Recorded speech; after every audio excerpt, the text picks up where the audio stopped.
Pokiston Mudofaa vazirligi Hindiston bilan urushga tayyorligini e'lon qildi. Vazirlik Hindiston hududlaridan birini tor-mor qilish bilan tahdid qildi. Rahmat Modi, sen millatimizni birlashtirding. Urushni xohlaysanmi? Unda boshlang. Pokiston tayyor deyiladi rasmiy murojaatda. Pokiston Mudofaa vazirligi murojaat bilan birga raketa uchirilgan aks etgan videoni namoyish qildi. Dunyo ikki yadroviy davlat. Hindiston va Pokiston o'rtasidagi qarama-qarshilik kuchayib borayotganidan xavotirga tushish kerak dedi Pokiston Mudofaa vaziri Havaji Asif. Davlatlar o'rtasidagi munosabatlar 22 aprel kuni terrorchilar bahsli Jammu va Kashmir hududida tinch aholi va sayyohlarga hujum qilgandan keyin keskinlashdi. Oqibatda 30 ga yaqin odam halok bo'ldi. Hindiston Pokistonni terrorchilarni qo'llab-quvvatlashda aybladi. Shundan so'ng chegaradagi asosiy Attari nazorat o'tkazish punktini yopib qo'ydi. Pokistonliklarga mamlakatdan ketish talab qilindi.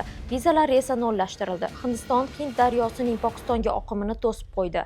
Bu 1960-yilda Hind daryosi suvlari bo'yicha tuzilgan bitimdan keyin ilk bor yuz bermoqda. Pokiston buni urush e'lon qilish deb baholadi va Hindiston uchun havo hududini yopdi.